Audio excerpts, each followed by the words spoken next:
Aspirant and my dear दोस्तों, देखिए आज देखते हैं आज द हिंदू 11 जुलाई। और क्या है, आज हम कुछ नया सीखेंगे और इस नएपन में हम लोग एक चीज़ सीखेंगे कि एसएससी का एग्ज़ाम या यूपीएससी का एग्ज़ाम। ठीक है, तो कुल मिला के ये है कि एसएससी वालों के लिए भी इस वीडियो में वो चीज़ मिलेगी, यानी कि सोच तो एसएससी वाली है ना, और दिमाग यूपीएससी वाला। तो आपको क्या करना है, थोड़ा सा इसको देखना है। ये वीडियो आपकी एसएससी और यूपीएससी दोनों के लिए काम आएगी, बट मेन इसका काम यूपीएससी के लिए होगा। तो एसएससी के लिए हम देखेंगे अभी कैसे क्वेश्चंस निकालने हैं। मैंने अब क्या करना स्टार्ट कर दिया है आपका। अब इसमें हमें करना क्या है कि जैसे हमारी जो करंट अफेयर होती है ना, उसको मैंने न्यूज़ में ले लिया। पहले हम एक क्वेश्चन लगाते हैं जो यूपीएससी 2018 का आया है। ठीक है, क्या है क्वेश्चन है, which one of the following reflect appropriate relationship between the law and liberty. यानी कि लॉ और लिबर्टी यानी कानून और किस में स्वतंत्रता, इन दोनों में क्या संबंध है। What is the relationship, what is the relationship. If there are more law there is less liberty. अरे भाई, अगर ज़्यादा लॉ हो जाएगा तो आपकी स्वतंत्रता कम होगी, ऐसा है क्या? ऐसा नहीं होगा। आगे, if there are no law there is no liberty. अगर कोई लॉ नहीं होगा तो कोई लिबर्टी भी नहीं होगी, कॉमन सी बात है। तो इसका आंसर क्या हो जाएगा? 2 हो जाएगा, पहला नहीं होगा। आगे, if there is liberty law have to be made by the people. People का तो कोई मतलब ही नहीं है इसमें। If law are change to often liberty is in danger, तो ये भी नहीं होगा। तो आंसर क्या होगा? इफ़ अगर कोई लॉ नहीं होगा तो कोई लिबर्टी भी नहीं होगी। ओके, ठीक है, आगे चलते हैं। अब हम देखिए, ये मैंने क्वेश्चंस आपको दिखा दिया। अब क्या है ना, हम लोग इस क्वेश्चंस को मैं थोड़ा सा आपका जब भी स्टार्ट करने वाले हैं इनिशिएटिव में हमारे में न्यू और ओल्ड है ना, इन दोनों का अमलगम करके लाएंगे हम क्वेश्चंस। और इस अमलगम में हमारा सीन क्या होगा कि ओनली पेयर पे हम विशेष ध्यान देंगे। हालांकि ये पेयर वाला नहीं था क्वेश्चन, इसलिए मैंने इस पर ज़्यादा फोकस नहीं किया। ठीक है, ये आपका टर्मिनोलॉजी बेस था। अच्छा, आगे देखते हैं हम क्या है। अब मैंने आपको क्या बताया था, अब हम एक नई इनिशिएटिव शुरू कर रहे हैं। हम न्यूज़पेपर तो पढ़ लेते हैं है ना। मैं ब्रीफ में ना, ये आपका पीएन है। पीएन मतलब आपका प्रीलिम्स नोट्स। ठीक है, प्रीलिम्स नोट्स में देखिए, मैं बताऊं प्रीलिम्स में नोट्स में हमें थोड़ी थोड़ी क्या करना है, जो करंट अफेयर है ना उसको लेके चल रहा है। और ये वन लाइनर में हमें याद करने की कोशिश करनी है। और कोशिश ये करना है कि देखिए, मैं जो भी यहाँ पे उठाऊंगा, पहले आप ध्यान दीजिएगा, मैंने यहाँ ब्रैकेट में लिख रखा है ये ट्राइब, ये डिजीज़ है ना, इस तरीके से मैंने लिख रखा है। ये ना आपका सिलेबस से रिलेवेंट है बिल्कुल, चाहे वो एसएससी का सिलेबस हो, चाहे यूपीएससी का सिलेबस हो। एसएससी वालों के लिए ये फ़ायदा रहेगा, उनको वन लाइन में ये पढ़ने के लिए मिल जाएगा। बट यूपीएससी वालों को थोड़ा सा इसको और ज़्यादा ब्रॉड करके पढ़ना है। तो देखते हैं हम, जैसे पहले हमें दिया है गारो ट्राइब्स। तो गारो ट्राइब्स ये न्यूज़ में चली थी अभी। ठीक है, गारो ट्राइब्स न्यूज़ में चली थी। ठीक है, और ये जो है आपका टॉपिक कौन सा है? ट्राइब। ट्राइब का डेफिनेटली एक ना एक क्वेश्चन लोकेशन बेस पे बनता है। ठीक है, और न्यूज़ में क्या चल रहा है हमारा? गारो ट्राइब्स। तो उसको हम देख लेते हैं। लोकेशन सबसे पहले आप देखते हैं, गारो ट्राइब्स मेनली आपको मिलेगी कहाँ? ये मिलेगी आपको मेघालय और नागालैंड में। क्लियर। अच्छा, उसके बाद फ्यू डिस्ट्रिक्ट जैसे असम और वेस्ट बंगाल में भी मिलती है। तो ये 4 डिस्ट्रिक्ट में गारो ट्राइब मिलती है। हालांकि मैंने इसको द हिंदू जब रीड कराया था तो मैंने वहाँ भी बताने की कोशिश की थी, बट मैंने अब इसको और ब्रीफ कर दिया, बहुत ज़्यादा शॉर्ट नोट्स कर दिया। बस आपको इसको क्या है ना, देख लेना है। 2 पेज का है नोट, ज़्यादा नहीं है। अच्छा, फैमिली इनकी कौन सी है? वो है तिब्बत बर्मन फैमिली। ठीक है, सोसाइटी इनकी कौन सी है? वो है मेट्रीनियल। मेट्रीनियल का मतलब है जिसमें वुमेन्स को हायर स्टेटस दिया जाता है। ठीक है, और पैट्रियल चल में मिल जाता है पुरुष प्रधान को। ठीक है, ऑक्यूपेशन की बात करते हैं तो ये झूम कल्टीवेशन करते हैं। फेस्टिवल इनका कौन सा है? बंगाला। अब देखिए, यहाँ से फेस्टिवल जो है ना, फेस्टिवल मेरी बात समझना, ये आपको यूपीएससी में मेन आपका सिलेबस से रिलेवेंट है। इसमें एक ना एक फेस्टिवल पूछ लिया जाता है लोकेशन बेस पे। तो इसमें फेस्टिवल अभी ना न्यूज़ में चल रही है, इसलिए हमें याद करना है। तो एक बार हम इसको और देख लेते हैं। आपका फेस्टिवल कौन सा है? इनका बंगाला। किनका? बंगला किनका है? गारो ट्राइब्स का। ठीक है, ऑक्यूपेशन क्या है इनकी? झूम कल्टीवेशन। सोसाइटी इनकी मैट्रिलिनियन है। ठीक है, फैमिली इनकी तिब्बत बर्मन है। और उनकी लोकेशन कहाँ है? देखिए, नॉर्थ ईस्ट में जाएंगे तो आप मेघालय, नागालैंड और असम 3 मिल जाएंगे। उसके बाद आप नीचे चलते हैं तो वेस्ट बंगाल मिल जाएगा आपको। ठीक है, तो ये 4 आपको स्टेट याद रखने हैं। आगे क्या है हमारा? एक देखिए, एक न्यूज़ में बीमारी चली थी, इसका नाम है नेगलूरिया। ठीक है, फेवलरी, ये क्या है, ये नोज के थ्रू जाती है। जैसे आप वाटर पार्क गए या मान लीजिए कि स्विमिंग पूल में आप नहा रहे हैं, तो ये नोज के थ्रू आपकी बॉडी में एंटर की जाएगी। अब ये डिजीज एक्चुअली में very very important topic of the UPSC syllabus. So इसको हमें लेकर चलना है। अभी हमने ट्राइब्स देख लिया, अब हम डिजीज देख रहे हैं। तो ये है आपकी नेलगेरिया जो फाउलरी। तो पहले तो आपको इतना याद रखना है कि ये जो है ना, ये नोज के थ्रू जाती है, ठीक है। अब ये फाउंड कहाँ होती है, मैंने अभी बताया आपको, जैसे स्विमिंग पूल है, ठीक है, लेक है, जैसे warm fresh water environment such as lake, ठीक। सीन कहाँ पे हुई है ये, सीन कैसे कर सकते हैं सेव आप, ओनली बाई द माइक्रोस्कोप। और डिस्कवर कहाँ पे हुई है, ये ऑस्ट्रेलिया में, ठीक है। अच्छा, उसके बाद देखते हैं हम, तो अभी अपना दो चीज़ें क्लियर हो गई, ट्राइब एंड डिजीज। अब देखते हैं एक वोल्केनो, ये भी वेरी वेरी इंपॉर्टेंट। मैं आपको वही चीज़ वन लाइन में कराने की कोशिश कर रहा हूँ जो आपके लिए सिलेबस से रिलेवेंट है, चाहे वो एसएससी हो चाहे वो यूपीएससी हो, but main focus of UPSC. Reason SSC वालों के लिए तो वही दिमाग, वही कहते हैं ना, सोच एसएससी वाली पर माइंड यूपीएससी वाला। आगे देखते हैं आप, यहाँ पे यूबिनस, ये यूबिनस एक वोल्केनो है, ये आपको मिला है कहाँ पे, पेरू में। तो बस आपको इतना याद, इसकी लोकेशन याद रखनी है। जो यूबिनस वोल्केनो है पेरू में है, ये मोस्ट एक्टिव वोल्केनो है, बस इतना याद रखना है। आगे देखते हैं फिर क्या मिलता है हमें, ग्लोबल पीस इंडेक्स, ये इंडेक्स से रिलेवेंट है। देखिए फिर आ गया, जो भी चीज़ मैंने यहाँ अंडरलाइन आपका मार्कर किया है ना, वो सब सिलेबस से रिलेवेंट है। अब देखते हैं रिलीज कौन करता है, इसको करते हैं institute for the economic peace, ठीक है, यानी जिसे आईईपी बोला जाता है। इंडिया कौन सी रैंक मिली है, 126वीं। और मोस्ट पीसफुल कंट्री कौन सा है, आइसलैंड। देख रहे हैं ना हम लोग कहाँ पर हैं, अपने नीबरिंग जो अपने नाइबरिंग कंट्री है ना, वो भी थोड़ा सा हम लोगों से अच्छे हैं, बट क्या है ना कि हम लोगों की जो रैंक है वो 126 है। तो इसमें रैंक वैंक तो आपको नहीं याद रखना है, बस आपको इतना याद रखना है कि एक्चुअली में ग्लोबल पीस इंडेक्स को उसको कौन लेके आता है, आईईपी लेके आता है। और इसमें सबसे ज़्यादा पीसफुल कौन है, वो है आपका आइसलैंड। बट हाँ, एसएससी के लिए जब आप देखेंगे तो आपको डेफिनेटली इसकी रैंक जरूर पता होनी चाहिए, ठीक है। क्लियर हो गया। अब गावी, ये बस इतना ही दे देगा आपको, जब भी क्वेश्चन बनेगा ना तो बस ये दे देगा गावी, व्हाट इज गावी। ये एक्चुअली में वैक्सीन है, ठीक है, और किससे रिलेवेंट है, ये मलेरिया से, बस। तो इतना देखना था मैं। तो पहले पेज में हमारे पास ये गावी था, ग्लोबल पीस इंडेक्स था, और विनाश था, और एक ये नाइगेरिया था, और गारो ट्राइब्स थी। क्लियर है। दूसरा पेज देखते हैं हम क्या है, फिर ये वेरिएबल रेट रिवर्स रेपो, यानी कि ये आपने ट्रिपल आर पढ़ा होगा इकोनॉमी में। मैं यहाँ पे ज़्यादा समझाने की कोशिश नहीं करूँगा, आपको सिर्फ इतना बताने की कोशिश करूँगा कि ये है क्या। एक्चुअली में इसका काम है जो VRR यानी कि वेरिएबल रेट रिवर्स रेपो, इसका काम सिर्फ इतना है, ये सक आउट करती है सरप्लस लिक्विडिटी को, यानी कि तरलता ज़्यादा हो गई है, ठीक है, मार्केट में, तो उसको सक आउट करने का काम कौन करता है, वो वेरिएबल रेट रिवर्स रेपो काम करती है, ठीक है। अब देखिए ये जो है ना, ये आपका टर्म से है, टर्म समझ रहे हैं ना, टर्मोलॉजी आती है। जैसे ये पूछ लेगा VRR क्या है, तो जहाँ आपके 3-4 क्वेश्चन उसमें बन जाएंगे नीचे। बस आपको इतना याद रखना है कि इसका मतलब है सक आउट क्या, सरप्लस लिक्विडिटी। अगर तरलता ज़्यादा हो गई है मार्केट में तो उसको सक आउट करने के लिए आपका VRR काम आएगा, ठीक है। उसके बाद व्हाट इज, ये क्या है, sub division of the reverse repo rate. तो रिवर्स RRR का सब डिवीजन है क्या, VR। कॉमन सी बात है इसमें, देखिए RRR लगी है तो B आगे लग गया, तो ये सब डिवीजन हो गया। इसका काम है लिक्विडिटी को सक आउट करना। आगे देखते हैं, ये मैंने कराया था आपको द हिंदू में, बहुत अच्छी तरीके से मैंने इसको कवर किया था, बट हाँ फिर भी मैंने इसको इंडेक्स बेस में आपका डाल दिया है। अब देखिए ये क्या है ना, ये एक ब्रीफ नोट्स बन जा रहा है आपको, बहुत शॉर्ट नोट्स बन जा रहा है। उस नोट्स में आप बस क्या करना है, आपको 2 पेज पर डे, इसकी PDF आपको एक मैं नंबर दे दूंगा व्हाट्सएप वाला, उस व्हाट्सएप वाले नंबर से आप इस PDF को ले लेंगे आराम से, ठीक है। अच्छा, अब ये है परफॉर्मेंस ग्रेडिंग इंडेक्स यानी कि PGI। तो PGI को उसको रिलीज किसने किया, ये मिनिस्ट्री ऑफ एजुकेशन। पहले तो आपको उसकी PGI की पता करना है कि इसको रिलीज कौन करता है, तो वो करती है मिनिस्ट्री ऑफ एजुकेशन। बट हाँ, छोटे 1 डे एग्जाम के लिए आपको इतना पता होना चाहिए कि PGI की फुल फॉर्म क्या है, वो है परफॉर्मेंस ग्रेडिंग इंडेक्स। ग्रेड इसमें कितनी होती है, 10 होती हैं। वेयर, जहाँ पे जब से जो हाईएस्ट वाली होती है उसको हम दक्ष बोलते हैं, और लोएस्ट वाली को हम क्या बोलते हैं, आकांक्षी बोलते हैं। क्लियर हो गया। अच्छा ठीक है, डोमेन की बात करते हैं तो इसके वैसे तो 5 है ना, बट ये इसमें इंक्लूड करके चल रहे हैं टीचर एजुकेशन एंड ट्रेनिंग में। तो आप देख रहे हैं पहला वाला मिलेगा आपको लर्निंग आउटकम, क्या सिखाया आपने, ठीक है। उसके बाद एक्सेस ऑफ एजुकेशन का एक्सेस किस तरीके से हो रहा है, ठीक है। इंफ्रास्ट्रक्चर थर्ड वाले में। फोर्थ वाले में आपका इक्विटी, जैसे आपका SC ST और शेड्यूल्ड ट्राइब्स के बीच में जो भी है वो, या फिर मान लीजिए अदर बैकवर्ड क्लास में, वहाँ पे कोई डिफरेंशिएट सिस्टम तो नहीं है, इक्विटी वाले सिस्टम है ना। और उसके बाद आते हैं गवर्नेंस प्रोसेस क्या है। उसके बाद टीचर एजुकेशन और उनकी ट्रेनिंग, या फिर मान लीजिए उनकी आप कह सकते हैं वैकेंसी, ये सारी चीज़ें आपकी 6 वाले डोमेन में आ जाएंगी।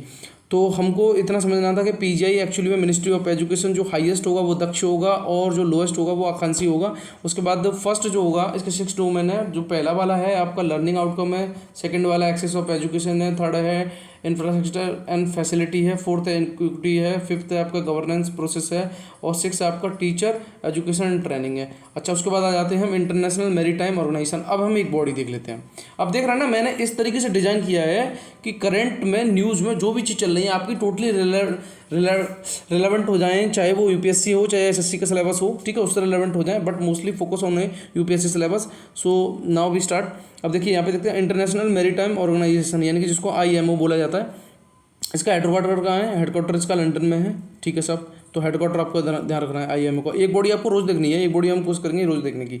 अच्छा, उसके बाद जब भी न्यूज़ में रहेगी आई से, उसके बाद देखते हैं स्पेशलाइज एजेंसी, ये यूएन की है भाई, ठीक है, यूएन से इसका रिश्ता है। और कई बार ऐसा हो जाता है कि आईएमओ यूएन से स्पेशलाइज एजेंसी है या नहीं है, बस इतना ही। अगर वो जब एक दो लेयर बनती है क्वेश्चंस वाली, तो हमें यही नहीं पता होता है कि वो यूएन की एजेंसी है या नहीं है। तो यूएन की एजेंसी है, ठीक है। इसका एम क्या है? इसका एम देखिए, improve the safety and security of the international shipping. जो इंटरनेशनल जो शिपिंग होती है उसकी सेफ्टी और सिक्योरिटी के लिए इंप्रूव करने का काम कौन करती है? वो करती है आईएमओ, ठीक है। हेडक्वार्टर कहाँ है इसका? लंदन में।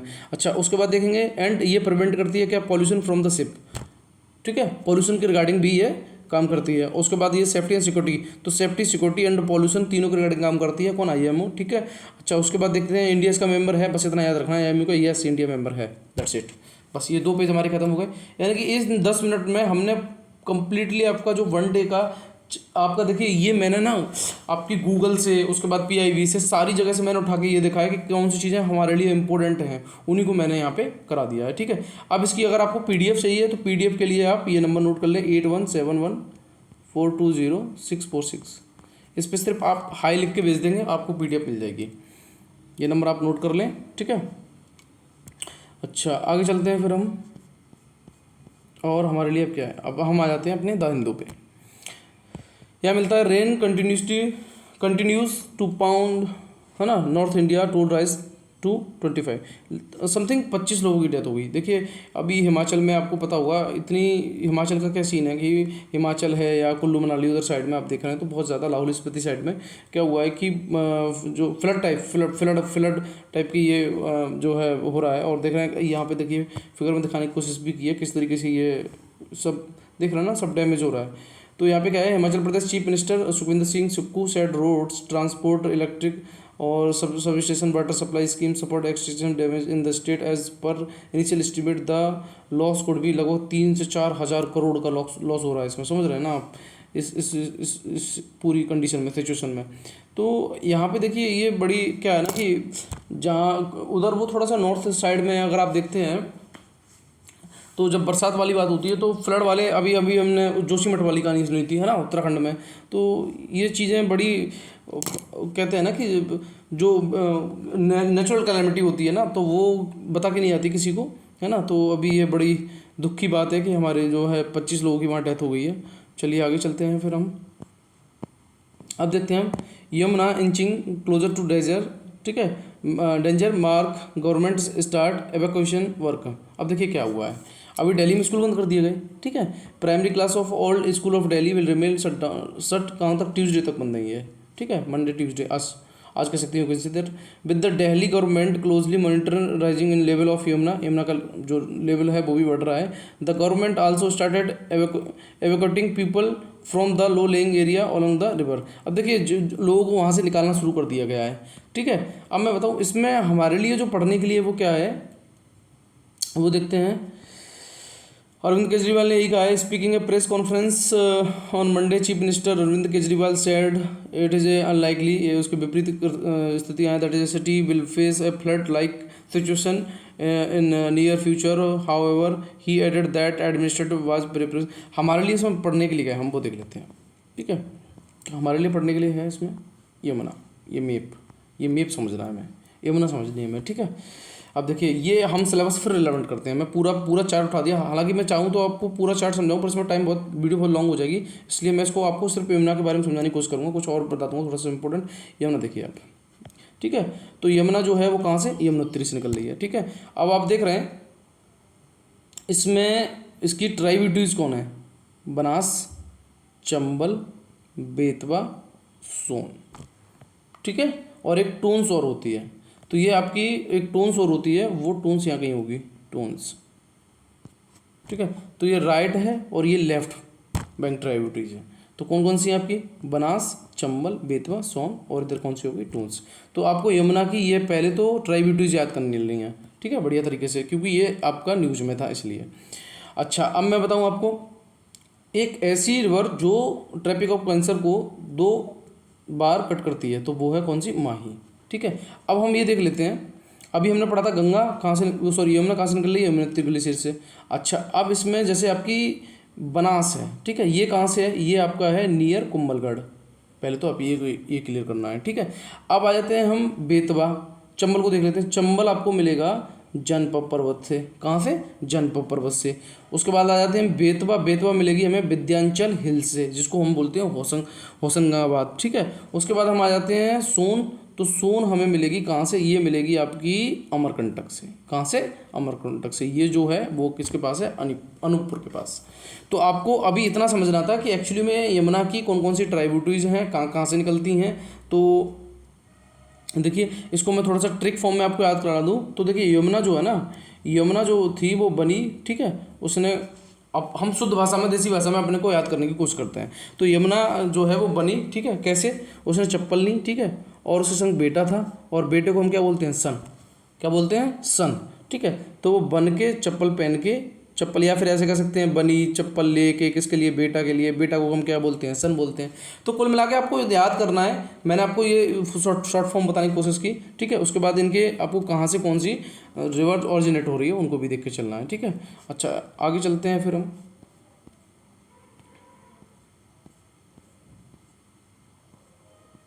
मैंने इम्पोर्टेंट ही आपकी चीज़ें इसमें से उठाने की कोशिश करता हूँ हर बार। अब आप देखते हैं क्या है, AI disruptive economic impact and India check. अब एआई क्या है, what is AI, artificial intelligence, ठीक है। तो मैं बताऊँ क्या है, जैसे पिछली बार आपने देखा होगा यूपीएससी में क्वेश्चंस आया था आईओटी, है ना, इंटरनेट ऑफ थिंग। उसमें क्या था कि जैसे मान लीजिए मैं बेड पे लेटा हूँ और मुझे लगा कि पंखा मेरे को बंद करना है, या फिर लाइट को मेरे को ऑन करनी है, तो या फिर मान लीजिए मेरे को बाहर चेक करना है कि मेरी गाड़ी कोई डिस्टर्ब तो नहीं कर रहा है। तो वो सारी चीज़ें क्या है ना कि मैं अपने इंटरनेट ऑफ थिंग के थ्रू में उन चीज़ों को क्या कर रहा था, वहाँ पे उसको आप कह सकते हैं हैंडल कर रहा था, ठीक है। उसी तरीके से यहाँ पे क्या है, एआई, अगर एआई आता, एआई क्या है ना कि AI disruptive economic impact, AI से क्या होगा, इकोनॉमिक इम्पैक्ट क्या होगी, वो एक तरह की डिसरप्टिव हो जाएगी, यू कैन से दैट, भंग हो जाएगी, ठीक है। तो एआई के देखिए मैं बताऊँ क्या है, यहाँ पे देखते हैं पॉजिटिव इम्पैक्ट देख लेते हैं इसके। जैसे अभी ये वो कहानी दी है, उसको नहीं देखना में, यहाँ देखते हैं पॉजिटिव इम्पैक्ट क्या पढ़ेंगे। तो पॉजिटिव इम्पैक्ट ये है, देयर इज यहाँ पे देखिए इंक्रीजिंग प्रोडक्टिविटी बढ़ जाएगी, ठीक है, बाय द अडोप्टिंग एआई, जैसे गुड्स और सर्विस की। तो गुड्स, अगर हम एआई को अडोप्ट करते हैं तो गुड्स और सर्विस इसकी प्रोडक्टिविटी बढ़ेगी, क्लियर कट है, ठीक है। अच्छा, आगे क्या है, ये है आप एक का generative AI at the work. इनमें से ये कहा कि 5000 जो कस्टमर है support agent in Philippines, Philippines में 5000 कस्टमर को सपोर्ट किया गया एआई के थ्रू। उसके बाद Massachusetts institute of technology economics so that AI tools boosted worker productivity of 14% improve consumer certificate. तो एमआईटी यानी कि मैसाचुसेट इंस्टीट्यूट ऑफ टेक्नोलॉजी वो ये कहती है कि 14% इम्प्रूव हुआ है कंज्यूमर सेटिस्फिकेशन में by the AI, artificial intelligence you can से, ओके। तो इस तरीके से ये पॉजिटिव इम्पैक्ट कुछ दिखाए गए अदर कंट्री के भी। अच्छा, एम्प्लॉय, अब देखिए यूनाइटेड स्टेट ये क्या गया कि 70% हेल्पिंग किया गया।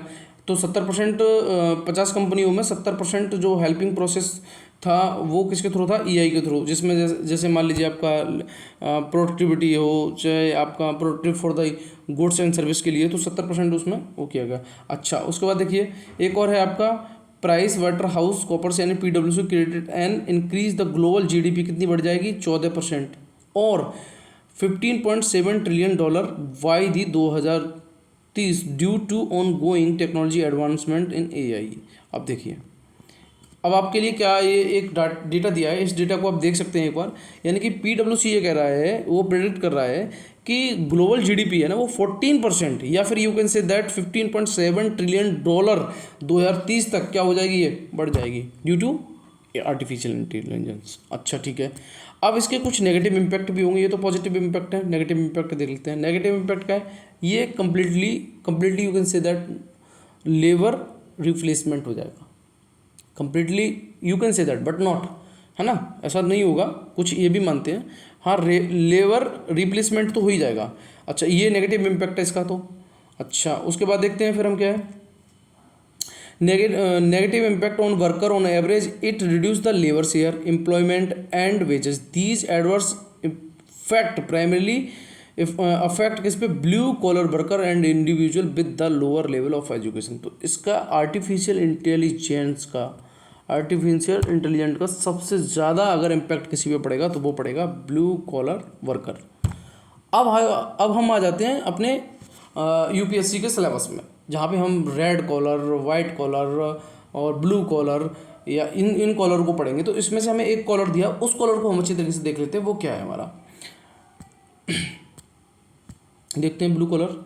तो blue collar job refer to individual who engaged in hard manual labour, ठीक है, typically in agriculture, manufacturing, construction, mining और मेंटेनेंस सेक्टर।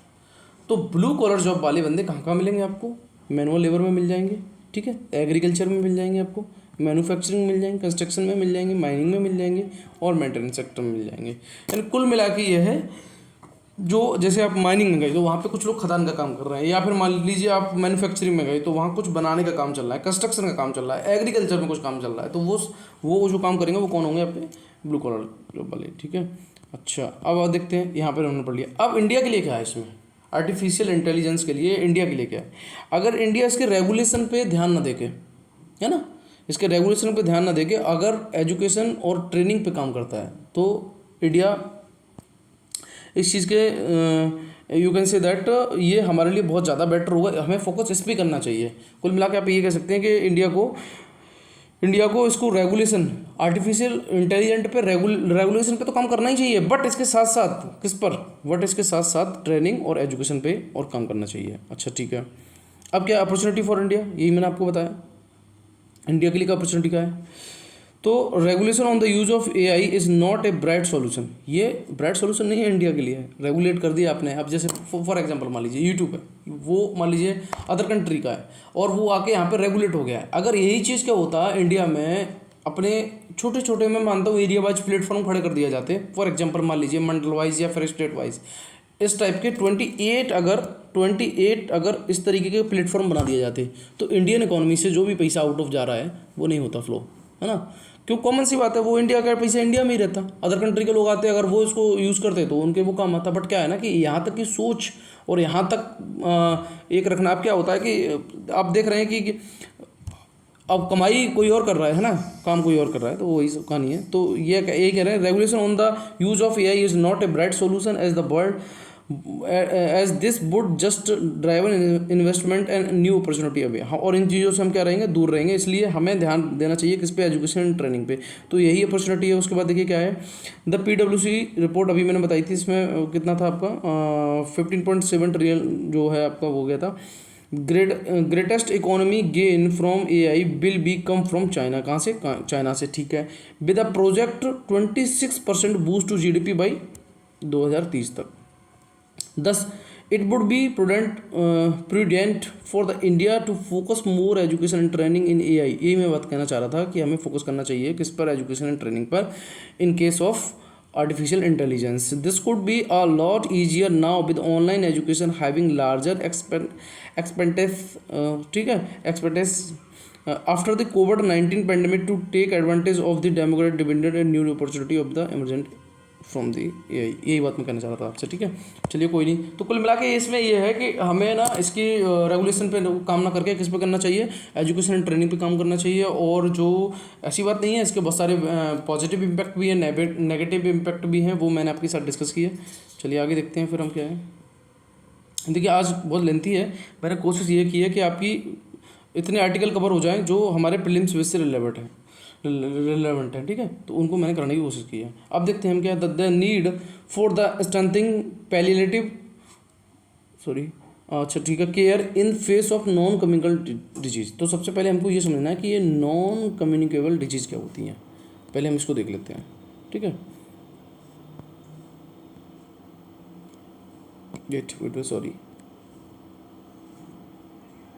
सॉरी सॉरी ठीक है। तो नॉन कम्युनिकेबल डिजीज़, तो देखिए मैं बताऊँ क्या है। गैर संचारी ने हिंदी में बोला जाता है, गैर संचारी।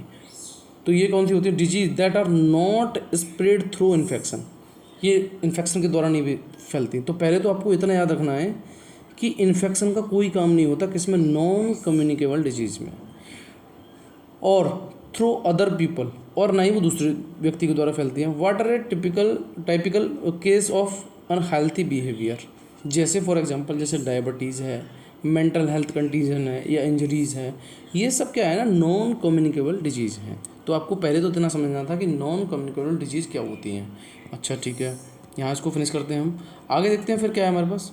अब आ जाती है पैलिएटिव केयर, इसमें दिया था, पहले हम देख लेते हैं ना, यही है ना, the need for the strengthening palliative care in face of non communicable disease. कुल मिला के यह है कि जो गैर संचारी रोग है ना, उनमें उनको क्या दो, पैलिएटिव केयर दो। तो पैलिएटिव केयर समझ लेते हैं हम, ये क्या है अभी। Palliative care is specialised medicine care for people living with serious illness such as cancer and heart failure. जो किससे रिलेवेंट होते हैं आपके, कैंसर एंड हार्ट फेलियर से, उसको हम क्या बोलते हैं, पैलिएटिव केयर। अब उनकी पैलिएटिव केयर में उनको विशेष ध्यान रखना है उनकी उन चीज़ों का। तो देखिए अब हम देखते हैं क्या है हमारा आर्टिकल क्या कहता है। India is a home to near by 20% of world population. ठीक है, इसमें से 20% वर्ल्ड पॉपुलेशन इंडिया होम है, इसमें से 2/3 यानी कि 2/3 यानी 2/3 which is reside in rural area. कहाँ रहते हैं, रूरल एरिया में। अच्छा अब देखते हैं, nearly 1.4 million people are diagnosed with cancer in India every year. 1.4 million you can say, while जबकि diabetes, hypertension and respiratory disease, जैसे बोलते हैं वो श्वास अस्थमा, श्वास से संबंधित बीमारी, are also on this rise. Also this disease need palliative care. इनको किसकी जरूरत है भाई, इन सबको पैलिएटिव केयर की। तो आपको पैलिएटिव केयर तो पहले समझना था, मैंने आपको बता दिया। आगे देखते हैं, what is a palliative care. Palliative care is the branch of medicine focusing on improving the quality of life, अभी समझाया आपको, and preventing suffering among those with life limiting illness. ठीक है, अच्छा आगे देखते हैं हम, इट इज़ ओफन, अब देखिए end of life care. However palliative care aim to improve, इसका एम क्या है, एम देख लेते हैं, improve the quality of life by the addressing the, जैसे आपका physical, psychological, spiritual, social domain of the health of people suffering from the life limiting disease like heart failure, kidney failure, certain neurological disease and cancer ETC। यानी कुल मिला के है इसका M ये है कि जैसे मान लीजिए आपका फिजिकल या साइकोलॉजिकल या स्पिरिचुअल या सोशल डोमेन हेल्थ को, इनको क्या करना, इम्प्रूव करने की बात है। और उसके बाद जैसे आपकी डिजीज़ और भी होती हैं, जैसे हार्ट फेलियर है, किडनी फेलियर है, सर्टेन न्यूरोलॉजिकल डिजीज है। अच्छा तब फिनिश हो गया। अब हम देखते क्या है, how many need palliative care, यानी कि कितनी हमें पैलिएटिव केयर की आवश्यकता है वो देख लेते हैं हम। तो टर्शरी हेल्थ केयर फैसिलिटी में हमें बहुत ज़्यादा पैलिएटिव केयर की आवश्यकता है। तो अब हम देखते हैं हेल्थ केयर भैया कितने टाइप की होती हैं, प्राइमरी भी होती होगी, सेकेंडरी भी होती होगी, हमने अभी यहाँ से क्या सुनी है, टर्शरी सुनी है। तो अब हम देखते हैं, देखिए primary health care is the first point of contact for the patient seeking medicine attention. यानी प्राइमरी हेल्थ केयर का मतलब है जहाँ पर मान लीजिए कोई भी पेशेंट है वो किसके कांटेक्ट में आया, आप कह सकते हैं जैसे आपने सुना होगा प्राइमरी हेल्थ सेंटर होते हैं कुछ, है ना, प्राइमरी हेल्थ सेंटर होते हैं, उस पर क्या होता है, जैसे PSC बोलते हैं, PSC पे क्या होता है ना, कुछ जैसे ANM या GNM बैठी हुई होती हैं, तो वो लोकल लेवल पे खोली जाते हैं। आपने देखा होगा जैसे कुछ कस्बे टाइप के होते हैं, या फिर मान लीजिए कोई गांव जैसे 5 या 6 हज़ार पॉपुलेशन की संख्या है वहाँ पे, सॉरी पॉपुलेशन है वहाँ पे 5 या 6 हज़ार, तो 5 या 6 हज़ार पॉपुलेशन के लिए वहाँ पे एक PSC खोला जाएगा। तो जैसे हम बीमार पड़े, तो बीमार पड़ने के बाद हम कहाँ जाएंगे भाई, हम जाएंगे PSC। पहले हम डिस्ट्रिक्ट हॉस्पिटल नहीं जाएंगे, हम कहाँ जाएंगे, पीएससी। हम गए तो जैसे मान लीजिए मैं गांव में रह रहा हूँ, मेरी गांव की आबादी मान लीजिए 3,000 है, और मैं बीमार पड़ गया, तो मैं ना डिस्ट्रिक्ट हॉस्पिटल जाऊँगा और ना ही मैं मेडिकल कॉलेज जाऊँगा, सबसे पहले मैं कहाँ जाऊँगा, पीएससी जाऊँगा। तो इसका मतलब मैंने वहाँ कौन सी हेल्थ केयर लेने की कोशिश करूँगा, वो होगी प्राइमरी हेल्थ केयर। यहाँ तक समझ लेना, यानी पहले आप गाँव में थे तो ये प्राइमरी हेल्थ केयर। अब आ जाती है secondary health care. Secondary health care का मतलब ये है कि अब मान लीजिए वो चीज़ थोड़ी सी बड़ी है, वो समझ ले रही है उन लोगों पे, दवा मुझे और चाहिए, वो दवा मुझे कहाँ से मिलेगी, अब डिस्ट्रिक्ट हॉस्पिटल से। समझते रहे ना, मैं थोड़ा सा आपको समझा दूँ सेकेंडरी वाली। अब टर्सरी वाली में अगर हम आ जाते हैं, तो अब वो व्यक्ति मान लीजिए उसकी कंडीशन बहुत ज़्यादा सीरियस है, उसको इमरजेंसी में एडमिट करना है या फिर आईसीयू में एडमिट करना है, ठीक है, तो उसके लिए हमें कहाँ जाना पड़ेगा, मेडिकल कॉलेज। क्लियर हो गया। तो इस तरीके की 3 हेल्थ केयर होती हैं, प्राइमरी हेल्थ केयर, ठीक है, उसके बाद आपकी सेकेंडरी हेल्थ केयर, उसके बाद टर्सरी हेल्थ केयर। तो हमें पैलेटिव केयर की आवश्यकता होती है किसमें, इतना आपको समझना था, वो हमें आवश्यकता होती है थर्ड में। देखिए एक देख रहे हैं ना, थोड़े से छोटे से एक लाइन के लिए मैंने आपको ये पूरा यहाँ पे मैसेज चिपकाया है, जिससे कि आपको इतना समझ में आए कि एक्चुअली में जो सिलेबस होता है ना यूपीएससी का, उसको कैसे रिलेट करना होता है। तो आप देखना, primary health care is a first point of contact for the patient seeking medicine attention. Example क्या है, जैसे प्राइमरी हेल्थ सेंटर। उसके बाद secondary health care is A provide by medicine, जिसमें मेडिसिन मिलेगी, स्पेशलिस्ट मिलेंगे who do not have direct contact with the patient, and जिसका example है जैसा आपका कम्युनिटी हेल्थ सेंटर, ठीक है, डिस्ट्रिक्ट हॉस्पिटल एज लाइक, ये भी है। Tertiary health care is a specialise consulted care for patient who require advance medicine investigation and treatment, जैसे मेडिकल कॉलेज। क्लियर है। तो ये 3 ही चीज़ें हमने पढ़ ली। अच्छा, अब देखते हैं क्या भाई इंडिया में हमारे पास कोई ऐसा पैलेटिव केयर का प्रोग्राम है या नहीं है। यही होता है जब यूपीएससी क्वेश्चंस बनते हैं ना, तो बस इतना पूछा जाता है। जैसे एक क्वेश्चन ऐसा बना था जिसमें सीट्स के बारे में पूछा था कि हमारे पास सीट्स के लिए कोई भी एजेंसी है या नहीं है। तो मैं बताऊँ ना, क्या है ना कि यूपीएससी कई बार तो ऐसे क्वेश्चन पूछ लेता है, जैसे एलिफेंट रिजर्व कहाँ है कहाँ नहीं है, कल मैंने कराया था आपको। तो यूपीएससी एक खास बात यह है कि जब भी वो क्वेश्चन पूछते हैं ना, तो उनका एक अपना सिस्टम है भाई, आपको हाँ ना का जवाब भी पता होना चाहिए। कई क्वेश्चन ऐसे होते हैं जिसमें सिर्फ आपको हाँ ना का पता होना चाहिए, आप आंसर दे सकते हैं इजीली। अब जैसे भाई हाँ है, इजीली कौन कौन से हैं, तो हमें सिर्फ इतना पता करना है कि पैलेटिव केयर के लिए इंडिया में कोई प्रोग्राम है या नहीं है। तो उन प्रोग्राम को सिर्फ हमें देख लेना है। 2 प्रोग्राम है हमारा, एक है the national programme for prevention and control of cancer, diabetes, cardiovascular disease, stroke, जिसको बोला जाता है NPCDCS, ठीक है। उसके बाद आ जाते हैं, नाउ एक और है the national programme for prevention control of non communicable disease, जिसे हम NPNCD बोलते हैं। तो ये 2 प्रोग्राम हैं हमारे पास, ठीक है। हमें सिर्फ वही चीज़ पढ़नी है जो हमारे लिए इम्पोर्टेंट है। आगे चलते हैं फिर हम क्या है, अब है, ठीक है। अब कुछ NGO भी हैं, जैसे आपका पैलिया इंडिया, ठीक है, और उसके बाद है आपका करुणश्रय, ठीक है, उसके बाद है कैन सपोर्ट। ये 3-4 तरह के, ये आपके काम आएंगे मेंस में। आपको कुछ NGO याद रखने हैं जो आपके पैलेटिव केयर में हैं, वो हैं आपके करुणश्रय, कैन सपोर्ट, ठीक है, और पैलियम इंडिया। अच्छा, अब देखिए, आप ये तो समझ रहे हैं ना, बार बार बोल रहा हूँ, palliative what is palliative, Hindi में सीधी सीधी सी बात है कि भाई शांति देने वाला, है ना। एक व्यक्ति होता है ना कि भाई ठीक है, हम आपको शांति दे रहे हैं, कोई नहीं, आप अच्छे से रहिए, वही सब कुछ है जो टर्सरी में नीड्स है। अच्छा, उसके बाद देखते हैं हम NGO हमने कुछ देख लिए।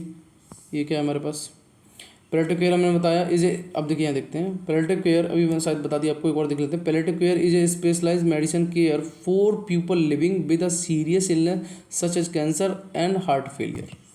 इन चीज़ों से जो गुजर रहे हैं उनको हमें क्या देना है, एक पैलेटिव केयर देनी है। तो palliative care is specialise medicine care for the people living with the serious illness such as cancer and heart failure. Okay, अच्छा, आगे क्या है वो, तो यही है। अब ये डेटा दिया है को 67वां वर्ल्ड हेल्थ असेंबली इन 2014 में हुई थी, कॉल्ड द पैलेटिव केयर, ठीक है, जो 67 वाली हुई थी 2014 में, इसको पैलेटिव केयर कहा जाता है। ये बात करती है integral into health system at all level, primary secondary and tertiary, तीनों लेवल पर पैलेटिव केयर दे जानी चाहिए। ये जो 67 में 67वां वर्ल्ड हेल्थ असेंबली हुई थी 2014 में, वो यही कहती है कि भाई तीनों लेवल पे, चाहे वो प्राइमरी हो, चाहे सेकेंडरी हो, चाहे टर्सरी हो, तीनों ही लेवल पे पैलेटिव केयर दी जानी चाहिए। डिस्पाइट नीड्स एट दी, इसके अतिरिक्त भी वो grass root level and international call for including palliative care along with the curative treatment. तो यही है इसका मेन हमें इसमें यही समझना था कि ठीक है। आगे चलते हैं फिर हम, और क्या है हमारे पास, अब देखते हैं। Supreme court ask Manipur about status of student police weapon, police के वेपन को चुरा लिए गए वहाँ पे, तो उसके लिए सुप्रीम कोर्ट ने मणिपुर से पूछा है कि भाई जो जो उसमें गवर्नमेंट है कि ऐसा भाई क्यों हो रहा है। इसमें हमारे लिए था कि मणिपुर बार बार रिपीट हो गया ना, तो उसको मैं अब एक हमारी चीज़ें रट गई होंगी, जैसे हमें इसमें पढ़ना था कुकी, मैती, पैबी मूवमेंट, ये हमारे लिए बहुत ज़्यादा इंपॉर्टेंट था। उसके बाद कुछ ट्राइब्स थी जिनको हमने मैप के थ्रू किया था, ठीक है। उसके बाद देखते हैं dilution of the article 360 lead to unprecedented era of peace in Jammu and Kashmir, centre inform supreme court से, यानी सेंटर ने ये बात कही है सुप्रीम कोर्ट से कि भाई जब से डाइल्यूट हुआ है ना आर्टिकल 370, तब से जम्मू कश्मीर में बहुत ज़्यादा शांति है। तो वही सब कहानी है। बस आपको उसमें आर्टिकल 370 वाली वीडियो आप देख लेंगे एक बार, उसको बहुत अच्छे से मैंने एक्सप्लेन कराया है, ठीक है। आगे देखते हैं फिर क्या है। और अब ये BRS will strongly oppose centre uniform civil code, ये हम कई बार पढ़ चुके हैं इसको, यूनिफॉर्म सिविल कोड को, UCC को, ठीक है। इसको मैंने बहुत अच्छे से एक्सप्लेन कराया है। इसमें सिर्फ मैंने जब भी कहा, जब भी ये आपके सामने आए तो आपको आर्टिकल पता होना चाहिए, 44 हो गया। उसके बाद आपको पता होना चाहिए किसके अंतर्गत आता है, DPSP के अंतर्गत आता है। उसके बाद आपको ये और पता होना चाहिए DPSP के अंतर्गत यार ये आता है, आर्टिकल 44 है, DPSP में आता है, तो किस में आता है, ये आपका लिबरल में आता है, गांधीयन में आता है, या सोशलिस्ट में आता है, तो ये लिबरल में आता है, ठीक है, लिबरल। बाद बाकी एक्चुअली में क्या है ना, ये भारत राष्ट्र समिति है, ये जो है ये बोल रहे हैं कि भाई हम भी यूनिफॉर्म सिविल कोड का क्या करेंगे, स्ट्रांगली अपोज करेंगे, ठीक है। और ये तेलंगाना के चीफ मिनिस्टर, इनको चंद्रशेखर राव कह सकते हैं आप, ये भी अपोज में हैं इसके यूनिफॉर्म सिविल कोड के। उनका यही कहना है कि भाई जो भी पीपल्स हैं उनकी, कुछ ट्राइबल पीपल्स हैं और जो लोग हैं उनके तो कस्टम या ट्रेडिशन है, वो अगर सब एक हो जाएंगे तो फिर ट्राइबल होने का मतलब ही क्या रह गया, ठीक है। तो यही सब बातें हैं उसमें। आगे देखते हैं अब क्या है। Rafales, scorpions and jet engine development on the agenda of PM France trip. PM अभी फ्रांस, ठीक है, गए थे, तो उस ट्रिप पे क्या क्या उन्होंने, जैसे राफेल्स है, स्कॉर्पियंस है। अब यहाँ पे आपको एक कीवर्ड मिल जाएगा, स्कॉर्पियंस। अब आपको बस इतना ये पूछ लेगा जब भी क्वेश्चन बनेगा, ठीक है, तो क्वेश्चन ये पूछ लेगा कि स्कॉर्पियंस एक्चुअली में है क्या। अब ये बहुत सारी चीज़ें दे देगा, जैसे आपकी गन दे देगा या फिर कुछ और दे देगा, कुछ और दे देगा, बट आपको इतना पता नहीं ये क्या है आपका, ये सबमरीन्स है, बस इतना पता हो क्या है ये सबमरीन्स, ठीक है। अब देखते हैं क्या है। मोदी ने विजिट किया था पेरिस, ठीक है, और वेस्टल डे पे, ठीक है, वहाँ पे परेड चल रही थी, उस दिन गए थे वो। ये कुछ हमारे पढ़ने के लिए नहीं है। उसके बाद हम देखते हैं Rafale M fighter Scorpion class submarines for the navy and co development fighter jet engine for the agenda. तो ये 3-4 चीज़ें हैं, राफेल एम फाइटर, स्कॉर्पियन, ठीक है, उसके बाद जेट इंजन। अच्छा, अब इसके लिए क्या है, इसके आगे defence acquisition council is expected to hold a crucial meet in the next couple of day where. देखिए राफेल, अब इसको क्लियर कौन करेगा भाई, क्लियर करेगा इसको डिफेंस प्रोक्योरमेंट बोर्ड। कौन करेगा इसको क्लियर, अगर हम वहाँ से कोई चीज़ ले रहे हैं तो उसको कौन क्लियर करेगा, वो करेगा आपका डिफेंस प्रोक्योरमेंट बोर्ड। अच्छा ओके, और उसके बाद इसका डिसीजन कौन लेगा, डिसीजन लेगी आपकी DSC को हम क्या बोलते हैं, डिफेंस एक्विजिशन काउंसिल, ओके। और इनमें से हाईएस्ट डिसीजन जो मेकिंग बॉडी है वो है आपकी डिफेंस ऑफ मिनिस्ट्री। हालांकि हम कोई भी सामान लेकर आ रहे हैं, मैं उनकी बात कर रहा हूँ। तो क्लियर किसने किया, क्लियर किया आपका डिफेंस प्रोक्योरमेंट बोर्ड ने, क्लियर कर दिया उसने, ठीक है। डिसीजन किसने लिया, वो लिया DSC ने, DSC बोले तो आप डिफेंस एक्विजिशन काउंसिल। उसके बाद हाईएस्ट डिसीजन मेकिंग बॉडी कौन है, वो है आपकी डिफेंस मिनिस्ट्री। क्लियर हो गया यहाँ तक। फिर हम देखते हैं there is a still process which is include the price negotiation, और फाइनल स्टेप कौन लेगा, वो लेगा कैबिनेट कमेटी। क्लियर हो गया, 4 चीज़ें मैंने अभी आपको बताई। क्या बताई कि भाई क्लियर कौन करेगा, जो भी हम सामान ले रहे हैं राफेल एम को, इसको करेगा आपका DPV। उसके बाद डिसीजन कौन लेगा, DSC। उसके बाद हाईएस्ट डिसीजन मेकिंग बॉडी कौन है, डिफेंस मिनिस्ट्री। और फाइनल स्टेप कौन लेगा, कैबिनेट कमेटी। बस इतना देखना था, उसके बाद कुछ नहीं देखना इसमें। चलिए आगे चलते हैं। फिर हम क्या है, Biden meet Sunak king in UK before NATO summit. अब देखिए, अब इसमें क्या है ना, बाइडन किससे मिले हैं भाई, सुनक से मिले हैं, ऋषि सुनक। भाई अपने इंडिया का नाम कर दिया इन्होंने, आपको तो पता ही होगा इनके बारे में, king in UK before NATO summit. तो इसमें ना नाटो समिट देखना है हमें। बाद बाकी तो ये सब चीज़ें कहानी वाला टेस्ट चलता रहता है, हमें नाटो समिट देखना है। नाटो समिट में आपको कई बार करा चुका, एक बार फिर रिपीट कर देता हूँ। जो पुराने स्टूडेंट हैं उनका रिवाइज हो जाएगा, जो न्यू स्टूडेंट है उनके लिए ये टॉपिक बहुत ज़्यादा इंपॉर्टेंट है। तो देखते हैं नाटो क्या है।